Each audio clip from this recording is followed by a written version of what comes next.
Welcome to The Explainer. Today, we're breaking down the ultimate step-by-step guide to a vibrant, juicy, and spicy starter dish that is absolutely going to blow your mind.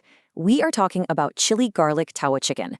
If you're someone who loves bold, savory, chit-patah flavors, that perfect sweet spot of spicy, tangy, and deeply garlicky, then you are exactly in the right place. And honestly, what's so incredible about this specific preparation is that despite looking and tasting like it came straight out of a high-end restaurant kitchen, it's surprisingly easy to master right at home on a standard flat pan, or tawa. So grab a notepad or just take some mental notes because we're jumping right in. Okay, let's dive into this. We've got a simple 4-part roadmap for building this dish layer by layer. First, we'll prep the chicken, then we'll create the chili paste, next we'll cook the masala, and finally, we'll cover the assembly and garnishing. All right, part 1, preparing the chicken. We're looking at knife skills and marination. Great texture actually starts before the cooking even begins. We are starting with half a kilo of chicken breast, but, and this is absolutely crucial, don't just chop it into random chunky cubes. You want to hold your knife at a slant and cut very thin slices. Why does this matter? Well, slicing it thinly at an angle guarantees that the meat cooks rapidly on the hot pan, and fast cooking is literally the secret to keeping chicken breast incredibly soft, juicy, and tender instead of rubbery and dry. So, once your chicken is beautifully sliced, it is time for the base marination.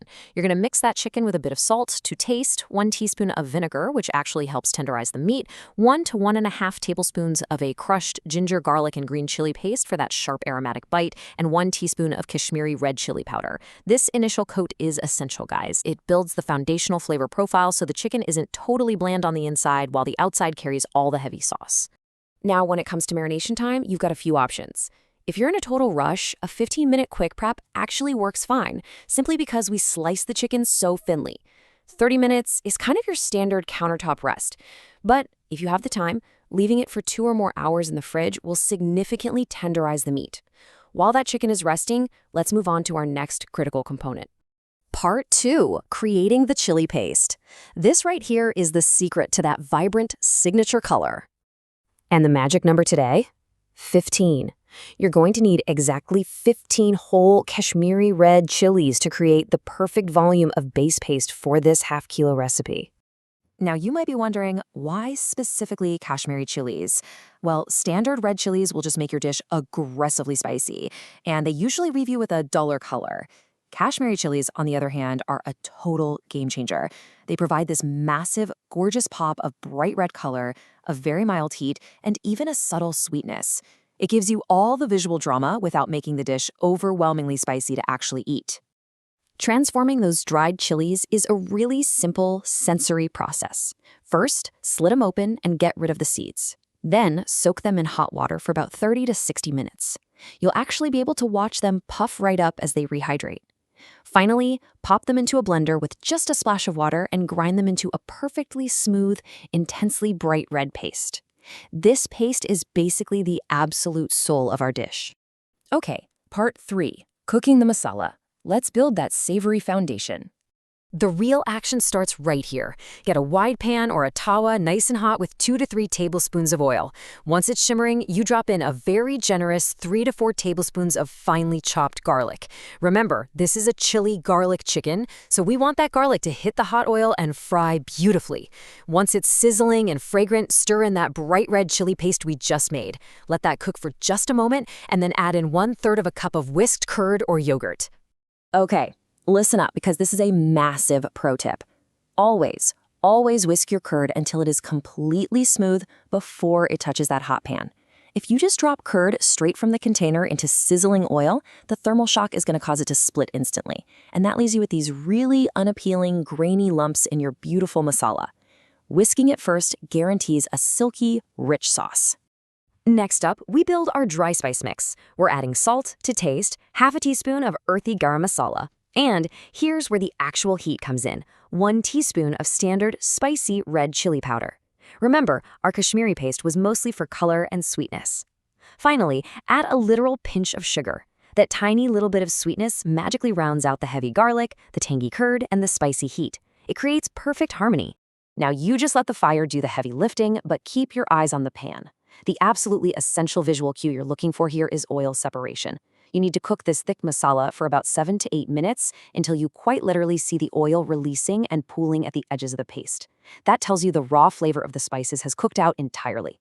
Actually, if the pan gets too dry while you're waiting for this to happen, just splash in a tiny bit of hot water to keep things moving. And finally, part 4, assembly and garnishing. It is time to bring the whole shebang together. You're going to want to arrange your marinated chicken slices flat into the pan, right into that beautiful bubbling masala. The key here is a single layer. Don't just dump them all on a pile. Let them cook on medium-high for about 2 to 4 minutes. Your visual cue to flip them is when you see the raw pink edges turn an opaque white.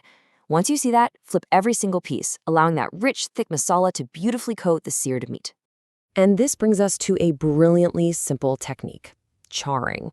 As you flip and cook the chicken, you actually want the thick masala to catch and stick just a little bit to the hot pan. Deliberately letting it stick and slightly char is the ultimate secret to unlocking a mind-blowing, smoky, restaurant-quality flavor. It thickens the sauce perfectly so it wraps right around the chicken instead of just sliding off. Once the chicken is cooked through and perfectly coated, it's time for the finishing touches. And here's a really clever trick. You are going to add finely chopped coriander stems. Most people just throw them away, right? But they provide this incredibly unexpected, fresh crunch that cuts right through the rich spices. Top that with your fresh coriander leaves, and finally drop in some small blocks of butter. To quote the original recipe, the butter, mixed with the garlic and chili, creates a beautiful combination. And honestly, they hit the nail on the head. That optional pat of melting butter hits the hot pan, emulsifies with the roasted garlic and the spicy chili, and just elevates the entire flavor profile into something truly spectacular. It adds a glossy, luxurious finish that you just can't get any other way. And there you have it, a gorgeous, restaurant-quality masterpiece, built step by step right in your own kitchen. So the only question left is, how are you going to eat it? Will you serve this vibrant, juicy chicken hot off the pan as a standalone starter? Will you serve it alongside crispy pow bread toasted in butter? Or maybe wrapped up in a paper-thin, warm Romali roti? Whatever you decide, this dish is pretty much guaranteed to become a permanent favorite. Thanks so much for hanging out with me on this explainer, and I hope you are feeling inspired to head straight to the kitchen right now.